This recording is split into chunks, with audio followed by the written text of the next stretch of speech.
We've all been there. Divorce staring you in the face, kids hate you, gonna have to sell the house and live in a one-bedroom tiny garage apartment. And what do? You reach for a fistful of gummies. So I'm asking for your vote this week. Fistful of gummies. Find out what happens when you make that a reality. Get a well-meaning, if overweight, archaeologist, and he discovers a bunch of Vikings frozen in the ice with a mysterious disease. Well, he thaws them out, of course. What comes next? Vote for zombie ice to find out.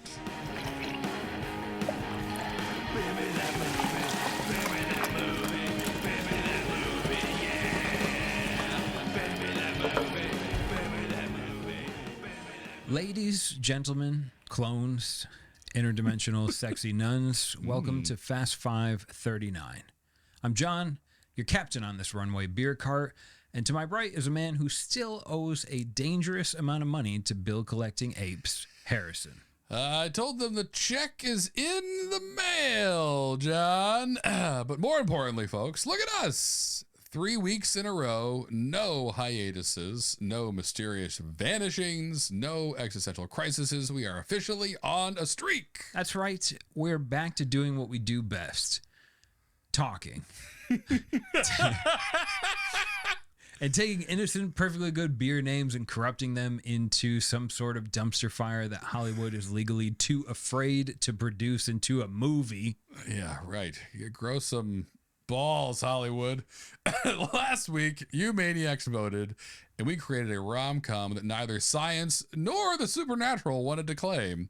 But today is a new day. We have a clean Untappd feed and a fresh opportunity to ruin someone's hard work at a brewery. So grab a pint, lock your doors to keep the cone goblins out, although that won't stop Baby Ghost, and get ready because Fast 539 starts right now. So before we jackknife this 1993 Honda Coupe Stingray into today's Fast Five, let's take a look in the rear view mirror at last week's feature film. That's right. Democracy worked its dark magic, and you forced us to make Baby Ghost. Honestly, like even Will's Brewery sent us a shout on Instagram, and that always counts for some bonus points. Oh, yeah. And I thought it was fun to make Baby Ghost. I'm going to say it again, though, Harrison. I'm going to start off and say more sex.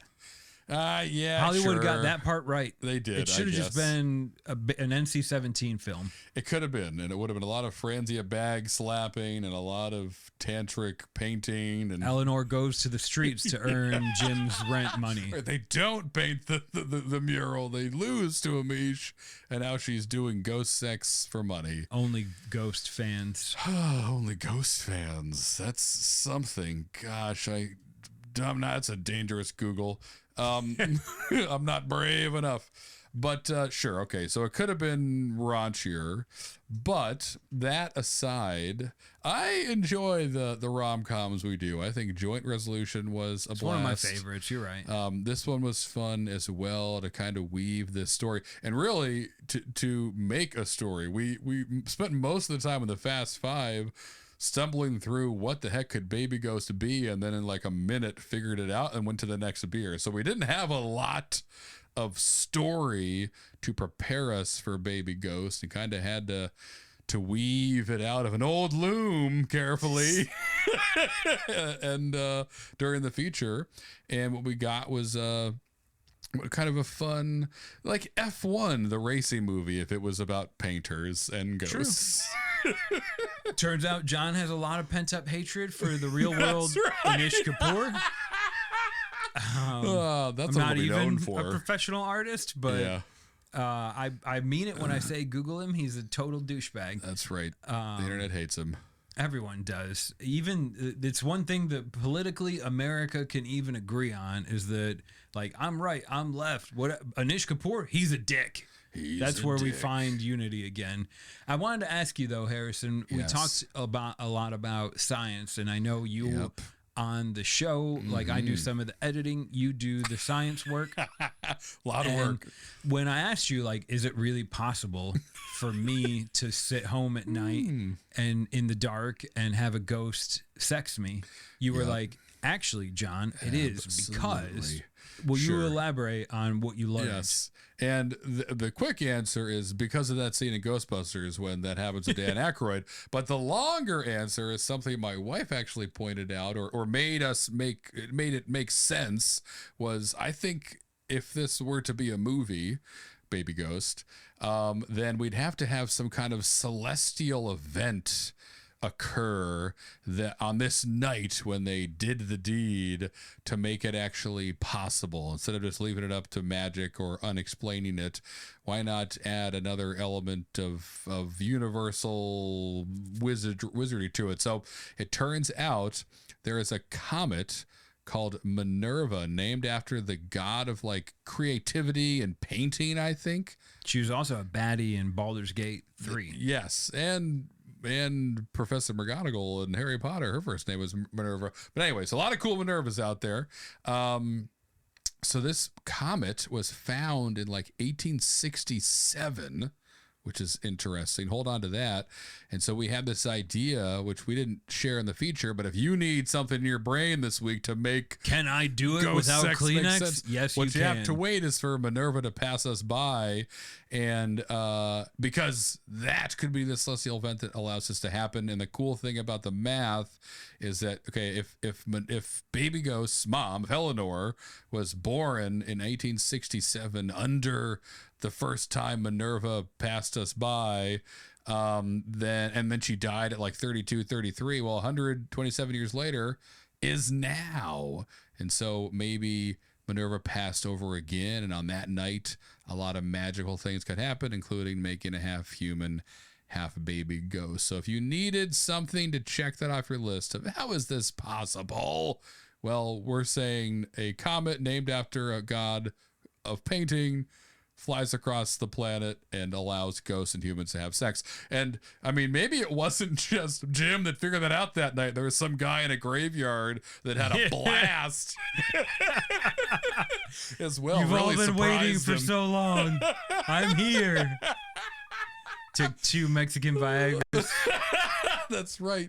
No one will believe me. I either had a heart attack or I had the best night of my life. Or both. Or both. A little bit of both. A little That's a column A, great column talk C. track for like the director's Right, take on exactly the DVD right. of this film is like It's all we Minerva's couldn't Comet. put this in the whole movie, and we didn't want to name Baby Ghost because Sure. Baby Ghost was the name of the movie or the beer Absolutely. that inspired it. Yep. But I think if Baby Ghost was a real movie and we had to give it a name, We'd it'd be have a that girl comet. named Minerva. Yes, that's true. And I think that's a great point as well. If you need Baby Ghost to have a name, Minerva's the name after the comet that allowed it to exist. And those are fun, you know, the comet flying over and magic happening. I feel like that's another movie, has comets and magic and Did you romance. happen to know specifically when Minerva is coming back? There's a graveyard like 3 blocks from my house.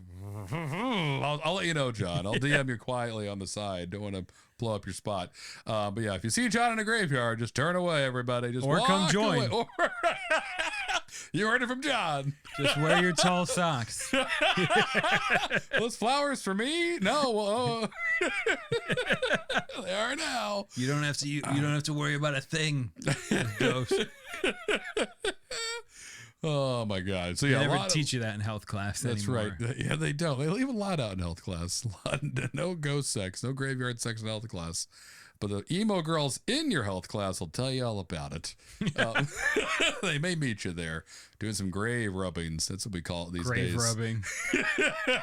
Grave rubbing. It's punishable akin to mopery. Oh my God. So, okay, yes. But Baby Ghost, I had a lot of fun with that. Again, I love the rom-coms we do. I hope you guys liked it too. I think we kind of weaved it all together. Had a good bad guy, had a love story, had some stakes. And in the end, love won. Whether you're alive or dead, love prevails. It's more powerful than death. I That's think right. that's what Hollywood wants to tell you. That's right. That's It's what we're not more telling you. powerful than 10 years together and you never fucking clean up the living room. It's not more powerful than that, but it is That's more right. powerful than death. Clean a dish. That's right. The pillows go on the couch. How many times? So I'm probably going to record this Fast Five still trying to figure out if I have ever banged a ghost or if it's always just been me. Yeah, same here. And I'm going to need a lot of therapy or at least a very strong strong beer to wash some of those deep, dark thoughts I've been having about ghosts away. Good thing we have one coming up. Time for beer of the week. And today we have a beautiful American lager from 3 Floyds Brewing out in Munster, Indiana. They call it Floyds Deluxe. And according to, or straight from 3 Floyds, it says brewed using Indiana corn grits. This lighter style premium lager is clean, refreshing, and ultimately gulp-able. Clean, refreshing lager. So, yeah, as you guys hopefully all or most or some know, John and I love lagers. But it's also that time of year right now in April, or when we're recording this, that we hunt for our summer lager. We drank a lot last summer. Every summer, trying to find that one. Last year. A lot of garage beer. Oh, this year, year we have Floyds Deluxe. This is the one. I know, and this is amazing. It just came to North Carolina. 3 Floyds have been around for a long time, 30 years, and now we finally have it. So, holy shit! Yes, this beer is great. Only 4.5%, and it tastes gulpable is the word, folks. They were not lying when they said like. You could say lager tastes like water, but this, you get like Fritos, corn chips. Yes, exactly. The Fritos. Yes, the Fritos. And it's so damn good. Yeah. The can, I want to make a Fallout style movie and feature this as the beer can. 100,000%. Beautiful. I know, it's amazing. They're cool flying bat skull. The font's perfect. It's gold. And I got a 12 pack. It's halfway gone. I'm going to get another one. I'm glad I get to share some with John tonight. We may be having more than one of these this evening as we rip through this Fast 5, but this is delicious. Check it out. It gets our lager stamp of approval instantly. This is like what they drink in Lagerstan. Exactly right. This is perhaps Floyd's Deluxe is right. An old Lagerstan recipe passed down through many generations. But so we're gonna crush this, maybe one or two of them, while we enjoy ourselves during the Fast 5. And as always, this is not the beer we're turning to movies. It just inspires us as we find those beers, which we're going to do in a moment. But first, we got a couple things, or one thing we want to highlight for you guys. Okay, so look, if you're new here, you'll notice we don't stop the show to run ads. We aren't going to sell you mushroom coffee or VPNs to hide your browser history or even artisanal beard oil made from actual Viking tears. But I do love a good nostalgia shout out. Oh, yeah. So today's episode is brought to you by, remember that 20-foot long telephone cord that was in our kitchens growing up? Oh, yes. You think your computer setup is a mess today because of USB cables, but that phone cord looked like a ship rigger threw up in your kitchen. It was just there dangling, a trip hazard. It was all strung out. Yep. And what was it for? Any of you that are younger than me?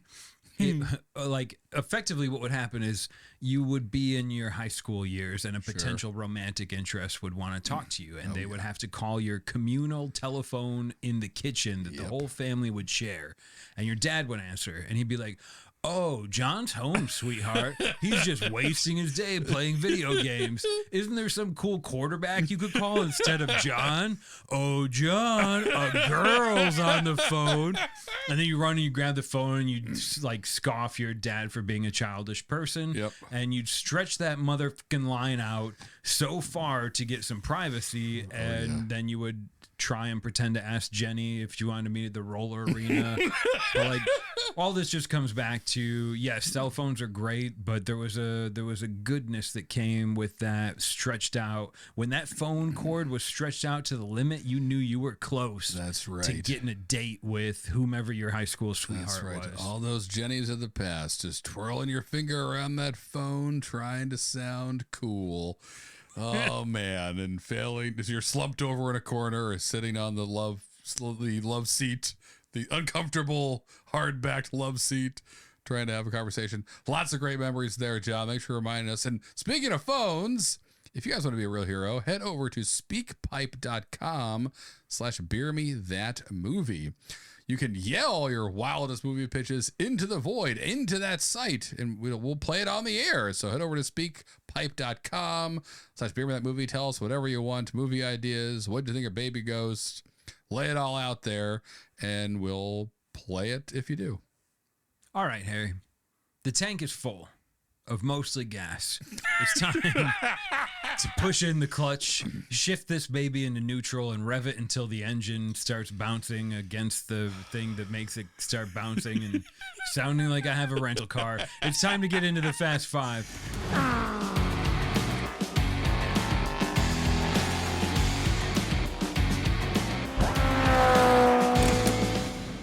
We're going to start this off with beer number 1. Just that's how numbers work. It is. This beer is checked in by Joshua, who will be starring in this film somehow. Second Chance Beer Company made it, and it's called Fistful of Gummies. Fistful of Gummies. Who hasn't run into that problem where you're like, I ate one and it's not working. I'll have 3 more. Oh, those kind of gummies. I was going to say, I remember taking fistfuls of Sour Patch Kids in a movie theater more than once, but doing that with gummies that have more than just sugar in them, that can be dangerous. So Fistful of Gummies, here's my thought. I've tried to pitch this idea a couple times before. There was one we did that was like about butter, I think, but it never got picked up. Okay, let's see. So Fistful of Gummies is the story of a kid, maybe a CEO, maybe a regular everyday man. Got it. I'm with you. And I hate that I'm going like he's had a bad day, whatever. Like, who cares? His wife just told him she's leaving him for the golf instructor. Of course. So we're like middle class family. Got it. She's leaving him for the golf instructor. His kids hate him. We don't even have to get into work. He's just living life. His kids are pissed at him. His work performance is low. And he goes in to talk to his kids, like, what's it going to be like when you have to spend time with dad on the weekends and mom during the week? Dad's going to be pissed because he's spending a lot of money on mom's house and living in an apartment. And his kid's not in his bedroom, but he's got a bag full of gummies. And dad sees that they're THC gummies, and he's like, you know what? Fuck it. I'm in. And he opens it up, and he's like, if my kid's taking these, I need a lot. I'm a grown-ass man. Right. So he just opens up the bag, tips it up into his mouth, chugs them, goes out to the garage, cracks open a beer, and the gummies start working. Yes. And by working, I mean he's able to see, we're just going to say right now, like into the 5th dimension. Oh. And when he does that, he starts to see stuff that does exist but isn't normally seen. Okay. And what he sees is like an alien scientist that's also in his garage in this other dimension. Yes. And he's working on a way to connect because their dimension, their universe, whatever, is like running out of time. And he's been working on a way to connect with us here in Earth. Of course. And what breaks the boundary down is this man taking way too many gummies, and he sees the alien scientist man, who I'm thinking looks like what's it, Zoidberg from? Okay, perfect. From Futurama. And he's just rumbling, and the guy's like, "Oh my god, I can't believe my kid takes these things." And the scientist is like showing him all these diagrams, and we learn that here's the problem that needs to be solved. Okay, the other dimension people are going to die. And they need this man. This man is the only person they've been able to make contact with. Got it. So they've been throwing life rafts rafts out to the universe. Hasn't worked. And finally this guy stumbled in with DMT THC gummies and is seeing the message. This is great. I see. I can see. Yeah. I got it. And we've all been too high in our garage before, and the weed whacker turns into a Zoidberg-like creature. But this isn't that. This is really happening. He's seeing the alien scientists that are all around us all the time. Okay, and I don't even know if I need to add much to this, John. I love this idea. So then he's the King Arthur in this story. He's this guy, this down in his luck, shitty dude who's high out of his mind, has to find a local scientist, go to NASA. We need to build a portal. These beings are dying. They need our help. He's just going to end up being a crazy person with no shoes on the side of the street yelling at bushes. What if you got me with King Arthur in the portal? Okay, good. What if they give him an opportunity to come to their dimension? Aha! And leave him. Why would he stay? His life's falling apart. My God. So he goes to their dimension, learns their language, and he can help them. They're super advanced, but they haven't figured out. Yeah. Don't drink from the poop water, or maybe whatever. Well, okay, yeah, right. I see it. He's a human from Earth. He's uniquely positioned to understand what they've been messing up forever. You guys need to hate each other, right? You have open air sewers. You have there's something like the poop. There's no competition to survive. Oh, you haven't figured out how to take the nitrogen, put nitrogen in your soil to do better crop growth. You need help with your agricultural side of things. So whatever the problem is, we can figure that out in the future. But I like this. He can kind of help them, and in turn, and maybe it's almost like they're it's your turn to help us. And he learns that, much like so many stories in different human cultures are the god came down from the sky and taught us how to plant corn. Those were the Zoidberg creatures coming into our world. Now he gets to go there and teach them about indoor plumbing and completely change their planet. So he's a failure on Earth, but the Jesus of this other dimension. But as the gummies start to wear off, he starts to disconnect with the world. So he's maybe mid helping them, and he just teleports out. And it's oh my God, goes back to his son's room. The gummies are gone. And so the other part of the movie is him trying to find the shady guy his son bought the THC gummies from. Yes. Because they're not from an online store. These are the good ones, unregulated, jammed. It says not 10 in milligrams. the gas station, but behind the gas station. Right. You buy from a guy that works there, but not on the clock. So I like that. He's got to re-up. He's trying to get, the rest of the movie is him trying to get back and save these people. He's right there, and maybe he's out. able to, but maybe he also he could realize that there was a lesson to learn there. Absolutely right. As he's fixing their world, he's also seeing how their work-life balance is better, or how whatever they have every day, every Sunday, everyone plays catch with their son in the backyard all day. You too should take time for your family. So things like that, he is, as much as he knows that they don't, obviously they have things to teach him as well. It's a mutual sharing of ideas while he's zonked out of his mind the entire time. Right. You saw us as crab Zoidberg people? No, we just look like humans. You're just really high. It could end up even going that way, where the guy was just the person that came in to survey the house before they have to put it up for sale to split it with his wife. He's just high, yelling at a realtor. You need me to save your family? No, man, I'm just here to measure the size of the garage. You're the co-signer on the mortgage, right? Is this your Aston Martin, or is it owned? Right, exactly right. I'm looking for the electrical panel. Sir, can you help me? Your eyes are bright red, and you're a lot of drool on your shirt. So yeah, is it all in his mind? Does it really happen? All questions for the future. But this would be a hoot to have some kind of psychedelic, interdimensional adventure, some Bill and Ted type thing like that. That maybe redeems this guy who's lost it all, but not yet. He could use it for good. He could use it just to get keep chasing that bag full of weird gummies high and trying to get back there again. We won't find out unless you vote for it, but we've got 4 more beers to scroll through first. For beer number 2, this was checked in by Scott. It's made by North Coast Brewing Company. Many of you have probably had one at some point in your life. It's called Scrimshaw. It's a Pilsner. And Harrison immediately started laughing when he saw the word Scrimshaw. Yep. So It's one of my favorite words, John. is it? I don't. Is it like it's a pirate term? You would think so, and maybe it's adjacent too. I'm pretty sure Scrimshaw is like the art of kind of whittling whale bones, making art in old whale bones or whale cartilage. I don't think they're actually bones. I think it's all cartilage. But yeah, it was like an old thing people used to do. And you can get Scrimshaw pipes and you can get Scrimshaw decorative things. It's a big deal in New England. Yes. So that's my understanding of it. Good old Scrimshaw, the art of Scrimshaw. That's how I was laughing though. So I think...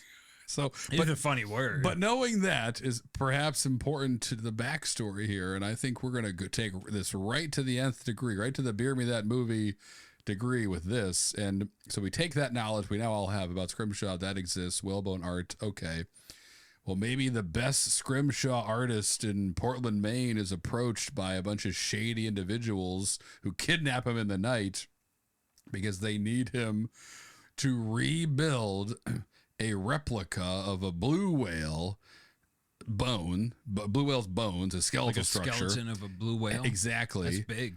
But not out of whalebone, out of hardened cocaine, John. Okay. I like where we're going. Because they need to smuggle it into Bogota. Because they're running out. Yeah.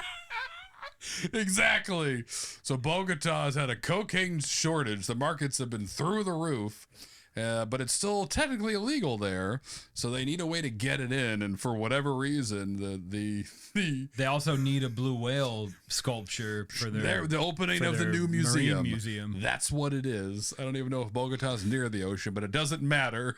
They want a blue whale. They want a blue whale. They need a blue whale. This is the perfect opportunity, but they need and that's a lot of cocaine. A blue whale exactly is right. The size of what? One school I think bus? School bus or two. Right. They're huge. It's like 3 days worth of cocaine.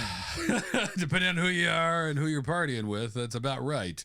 But it's enough to make the juice worth the squeeze for these shady Bogota drug dealers, these Powder Joneses of South America. And they approach, Krusty McCracken, or I guess his name would be Scott N, the Scrimshaw artist, who just wants to, put his hat out in the square and whittle some pipes and collect a few bucks from the tourists, but the world and fate had other plans for him, and he gets scooped up. 3 Colombian individuals. That's right. With bigger plans and really starry, sparkly eyes, and not a lot of thoughts. Are like, you will build us a replica of a blue whale out of cocaine, or we'll kill your family. And so Scott doesn't have many options.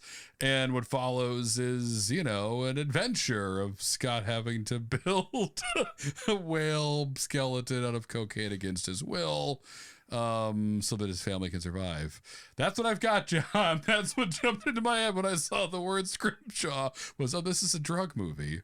So they've got, of course, naturally. So they've got these Colombians in New England have a lot of cocaine, and they need to get it back. It back.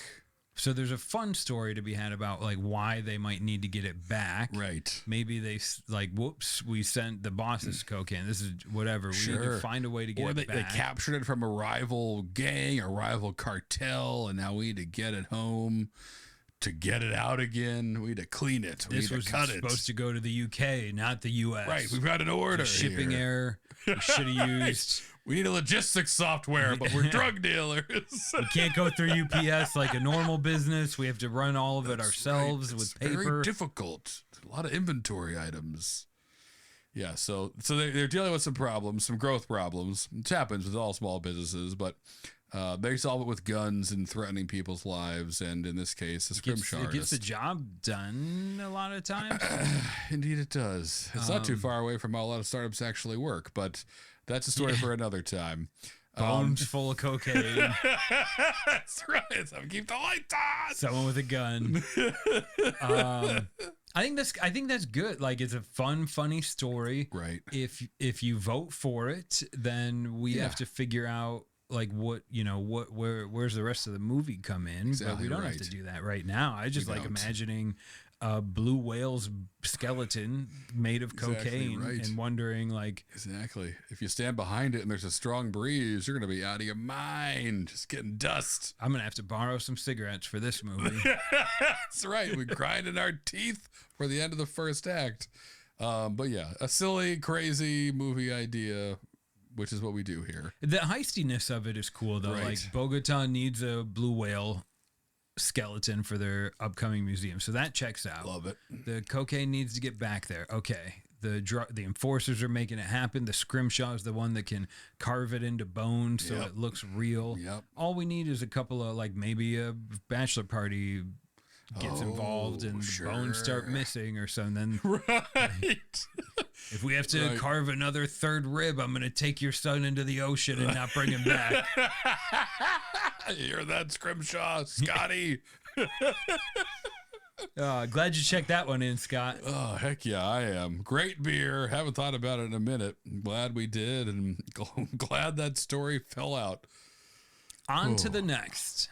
Beer number 3 was checked in by Matthew, who is rocking a 10 out of 10 beard in his Untappd photo. Oh, my God. This one's made by Flying Monkeys Craft Brewery, and it's called Meet Your Shadow. Ooh. Okay. I'm getting whispers of you versus you, John. A feature we did in the past. For sure. What do you have? Meet your shadow. I thought initially, like, your shadow is sometimes someone that will, like, learn your job and eventually replace you. Oh, sure. But I was like, how much fun can I have with, okay, I'm a chef, and then I get this kid that shadows me, and maybe he can tornado a carrot faster than me or something. Right. But, like, where does that go? And then I thought ahead. So this movie takes place in a world where technology is more advanced than it is today. Could be 3 weeks from now, the way things are moving. But we live in a world where it's now become common for people to purchase a Wi-Fi hard drive sort of thing that is your shadow. And it's not unlike things you might see today for like AI note takers and stuff like that. So this shadow is a product that's being sold, and people are buying it up because when you say like, oh, I need to get more garlic powder next time at the grocery store, it just listens. And when you're at the grocery store, it's like, hey, you said you wanted garlic powder. By the way, your mom's birthday is tomorrow. By the way, your wife hates you because you never bring rye bread home. Get rye bread while you're here. Her birthday's tomorrow also. It just solves all of your forgetful human life problems. Man, that'd be nice. And it's a great device. The movie hinges on this device being used for evil or malfunctioning, or like it's what are they? The cameras that everyone's worried about, the flock cameras. Sure, the flock cameras. It's something like that where it could be a corporate is going to use it against you and whatever. Or it could be even bigger where like Meet Your Shadow.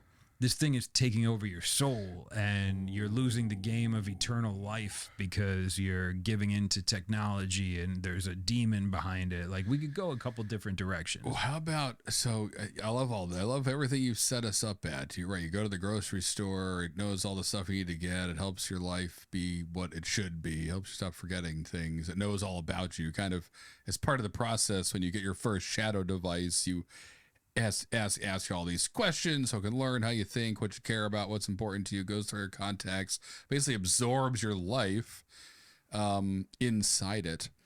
And I think where the movie begins kind of is with who would be Matthew. So he's kind of an average Joe, an average Matthew, if you will. And he gets a knock on the door, and it's the police, and they're, hey, we come down to the station, a couple questions for you. We saw you the other day, behind this building near the scene of a crime. What were you doing there? And they have all these images of what looks like Matthew in places Matthew claims to have never been. And what we kind of realize is that, like you were saying, these shadow devices kind of can go rogue, and whether it's putting ghost images in the cameras, and Matthew or nobody was ever there, or they're hijacking an android or someone's brain unit. They're committing crimes and blaming the human they're tied to for the crime, the shadows. What do you have? Do you remember the movie Hostel? Okay, yeah, it's been a while, but yes. Rich people pay a lot of money to do horrible things to people. Right, yes. So, similar premise. Meet Your Shadow is the name of this like elusive underground, uber connected, super powerful people network. And what they can do is they can meet your shadow. And it's just a repository of normal Americans' life, normal people's life. Right. And they can say like, oh, this guy, like, he's got a really hot wife. I want to be him tonight. And then they be him. And then they're like, actually, that guy, like, I want to be him, but I'm going to go rob a bank. And they just like play with people's lives. And it could culminate with, obviously there's an uprising and like someone takes a hold of the rich person. And I just want the line of the show to be like, meet your shadow, Zark Muckerberg. Right. We take him down a couple pegs or take them down completely. I like this. Okay. I see this world. I see where Meet Your Shadow could go. Ooh, I think we have something here, John. And this one's good and terrifying, and probably a product we're probably also slowly being sold already. It feels like just every AI that I talk to every day is also my shadow now. If Facebook wanted to message whatever friends I still have left on Facebook and be like, I'm John, I need you to send me $20. They could probably already do it. Yep, you're absolutely right. It's just extrapolating on that. Yes, but I like the angle of the elites, the powerful elites, hijacking people's lives through their shadows, and the one guy that Matthew figures it out, and he's like Tom Cruise in Minority Report. He's just got to cut through all the bullshit and find the source code, or find the cult, the Illuminati, the back room, whatever. That could be very fun. A thriller. I haven't done a thriller in a bit. It's got echoes of what was it? The Heart one. The what was the something of the Heart that we did? I knew it took place in Jacksonville, Florida. Duval. Yeah, I remember that part. Memories of the Heart, Moments of the Heart, something of the Heart. You guys Motivations. Motivations. There we are. That was early. Fun. That was like movie 5 or something. I had a great shirt on during that episode. We both did, I think. Yeah. Okay. I love this. Love where Your Shadow went. I was worried it's going to be you versus you. It's not. It's totally different. It's good. It's good to have a movie where we take down the powerful elites, John. It's one of my favorite themes to run. We don't get many 1%ers that listen to this podcast, so I think it's a safe crowd. And if you're not a 1%er, you might also be someone else's shadow. That's right. That's the shtick. That's the trailer line. Exactly. Who's the shadow? If you don't know about the shadows, you're already someone's shadow. Oh, that's right. You could become one. Love it. Love a thriller. That was a solid beer number 3. It only gets better from here. Beer number 4 is usually a turning point, or a point where we've kind of thrown a lot of spaghetti at the wall. So we're going to stop here on Greg K., who checks in a beer from 3 Floyds. Now, we're drinking a beer from 3 Floyds, but this isn't the one we're drinking. This one is called Zombie Ice. Zombie Ice. It's pure TNT late night. That's exactly right. This is the second movie, the late night movie. It's madness all the way down. And I'm not going to, 4D chess this, John. Zombie Ice. There's 2 ways we can cut it, but I'll start here. We're in Antarctica. We're part of a mission. We're doing research in the ice. We come across a village that was here 500. We didn't even know people were here 500 years ago, but perfectly preserved, as if the ice just came up and grabbed them. And these archaeologists are doing some work, and they're chiseling things away, and they find what looks like a normal town scene that maybe got overwhelmed by a rogue wave or whatever. And then it froze, and they were all trapped in the ice. But as they keep digging, they notice that, there's some people in huts in the town and near the fires, but there's also a whole group of people inside this one large hut that looks like it was walled in from the outside, and there are locks and all sorts of things on top of it. What are these people? Why are they prisoners in this town. Let's be a dumb person in a movie and chisel through this building and see what the story is. And of course, what they've really uncovered is a small town that was hit with some plague, virus, whatever, turned half the town into zombies. The town figured it out, captured them in this building, but a rogue wave came and killed them all, unfortunately. But now these archaeologists, 500 years later, are going to thaw out the zombies from this ice and have to fight them all over again. And so you get The Thing meets every zombie movie you've ever seen, all happening in Antarctica. And that is my idea for Zombie Ice, John. This movie works 100% if we can get Seinfeld's own Newman to play the archaeologist that lets them out. Just keep digging. What's the worst that could happen? We got to get in there, What's guys. The worst that could happen? We got to get in there. A Nobel Prize isn't going to win itself. I want Jerry Seinfeld to be one of the zombies. What's the deal? Newman. I mean, zombie movies have happened a lot, and there's not much you can do with them. But, if we're gonna make a zombie Vikings, movie, maybe they're Viking zombies. Maybe it was a horde of Vikings that landed on the shore already with the plague, John, to make it even scarier. So now they're Viking zombies they've thought out. And I say we go with not like this is a zombie movie, but we go with this is almost like it's a modern science fiction movie. Yes. Where these like this is a real thing that we discovered 2032 Antarctica. Yep. We see the archaeology site getting built and the dig and the so they have like the full power of a normal historical Viking, which is more power than you're thinking. Yeah, absolutely. Whatever you're thinking, triple it. Triple that. Yep. That's the meat. That's the power of the zombies. So we have like more of like a 28 Days Later type zombie scene here, where it could get into more of a horror movie that is zombie driven. Oh yeah. I think it all happens in this little island off of Antarctica. Yep. Until the end, when we get the cliffhanger, like, did they make it onto the boat? Did they not make it onto the boat? Exactly right. And they're going to unthaw their own Viking boat and escape that way, John. Or maybe they won't. We'll see. Maybe they'll all get burned to death by Newman with a flamethrower that he makes out of the same shaving cream can he had in Jurassic Park. If Michael Crichton will let us throw that in, that'd be pretty damn cool. Oh, my God. And they also ride dinosaurs. Sure, that's another. John. Maybe Michael Crichton could just write this book for us. But that's it. They discover multiple archaeological sites, and this plague, this zombie virus, has been around for 65 million years, and they thaw out the zombie dinosaurs, the zombie Vikings, like the zombie saber-toothed tigers. Now you have zombie Vikings riding history's zombie best dinosaurs. Predators combined. All of them zombie ice, zombie diseases. Oh yes, this is sci-fi is buying this movie as we speak. This is better than Sharknado 7. This is everything you want. Maybe they'll have some zombie sharks too. If they need it, we got it.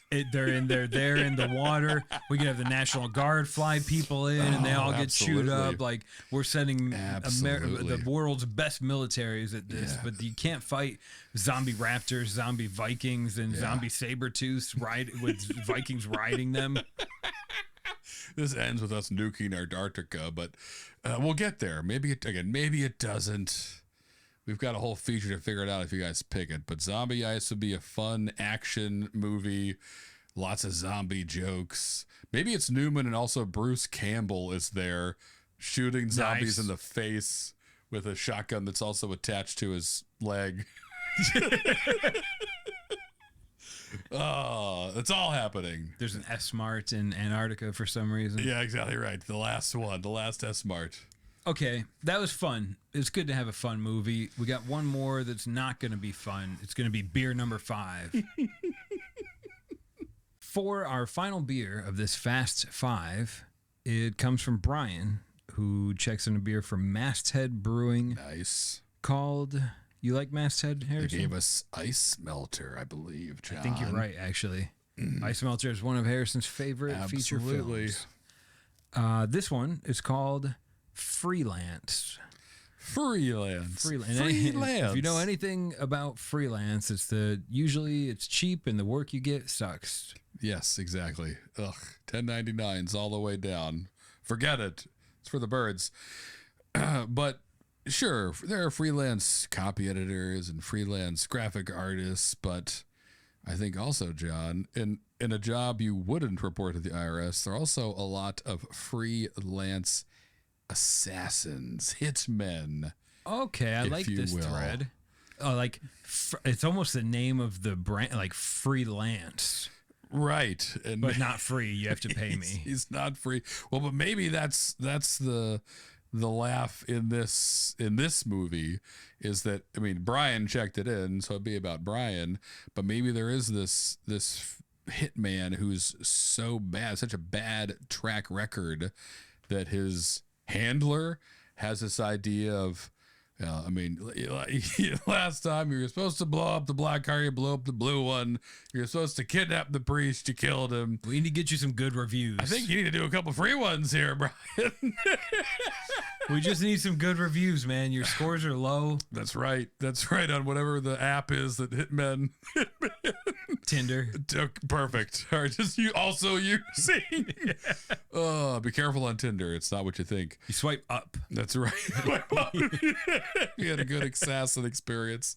But it's the story of Brian, who's his horrible, no good hitman who's fallen out of his glory days and has to do a couple free jobs to get back on the good list. And maybe, as we learn in the movie, he's not losing his skill. He's kind of wants to get out of the game, but his body's given up, but his mind is trying to force him to stay in it. And so it's an eternal battle, John. He's like the guys with tuberculosis that killed the Archduke. Like, if I'm going to die anyways, I might as well do something. That's right. Might as well take someone down with me. So yeah, something like that, right? He's maybe subconsciously at the start seeing that this road of being an assassin hasn't led him where he's wanted it to go, and starts self-sabotaging an attempt to get back in there. He takes on a big job for free, and he ends up, zigging when they thought he would zag. Does he help the person who's the target? Does he fall in love with them? Does he, we can go a number of different ways. That's a fun way to go. Okay, so right, Brian, terrible hitman. Yes, terrible track record on Hit Yelp. And then we learned that he said his body isn't keeping up with him. Correct. But in his mind, he's still a good hitman. Right. His handler says we have to do this for free, so he takes a huge job for free. Yes. Which is usually a bad sign. Absolutely. We've got Nepo babies that want someone killed, that have a lot of money. Right. And they're like, it's free? Hell yeah, we can spend this money on whalebone cocaine. I just got some. Here's the thing. And then does he then like have the most amazing success? And how do we define success? Or does he say like, hey, I'm supposed to kill you, but you seem like a nice girl? Right. I like the Nepo babies when they assassinate their stepmom, and he ends up falling for her. So we can do it. We just had a rom-com, but who cares? We can do more. It's hard to do a stepmom scene without her getting stuck under the bed or in the washing machine. Exactly. So we can have fun with that. But yeah, that's where my mind goes immediately, as he falls for his target and maybe sees it as a way out. And then because that's the one thing, right? It's like all these hitmen, they have some horrible deal where it's like you got 100 kills and then you're out of debt or whatever. So he's in debt to some big baddie. The handler's somewhere. The real bad guy. Of course, he's just a tool. He's a pawn here. Poor Brian. He either can do this last job and maybe earn his freedom, or decide to take the chicken run. But can he outrun this big bad forever? That'll be maybe the epilogue of that movie, but those are the broad strokes, John. That's what I'm seeing. Hitman down on his luck, off his game, takes a job and ends up falling for the mark. I like this because there's an opportunity to put a really fun twist. Here, he meets the target. He sees the target. He's objectively bad at his job. Yes. But in his mind, he's good. He sees the target. he doesn't want to kill her. And we learn, like, maybe that's why he's been bad at his job, because he's just being told to kill people that he doesn't think deserve it. So he's like, I'm not going to try hard. Like, this is just a regular dude. I'm not going to kill him just because he has a blue car. Right. So he falls for the girl. And then the act 3 or 2.5 is like him having to use his skills to fight the good hitman. Yep. The handler now sends after him to clean up. Oh, yes. He's got to, then he gets to show off, and absolutely he doesn't want to let his new stepmom girlfriend, played by probably Marissa Tomei, 100%, know that he's a hitman and a failed one and a freelancer at that, but he's got to secretly keep her safe now. Yes, and keep this really good hitman from killing them both. Ooh, I love it. Great. It's kind of like Steve Martin in his prime would be playing this role. Oh, almost. Man. That would be something to see. Oh, yeah. All right. I like freelance. Then we found something there. Sometimes if you jungle around in the dark, you find some nuts. That's what my uncle used to say all the time. That's every sloth's technique for finding food.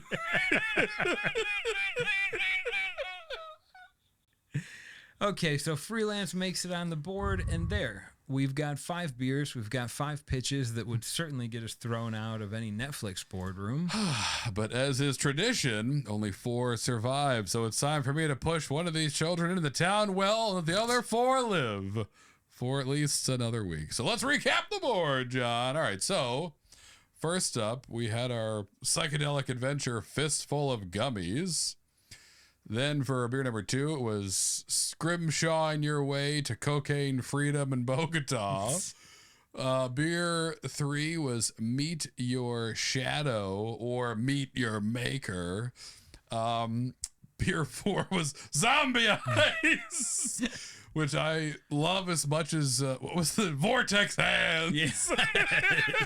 Which also was in the vault. Zombie Eyes is amazing. And then we ended with freelance. So those are the 5. This is tough. I don't want to. These are all great. Yeah, there's not an easy one to get rid of. I'm glad I don't have to push a kid in the well or a beer in the well. God.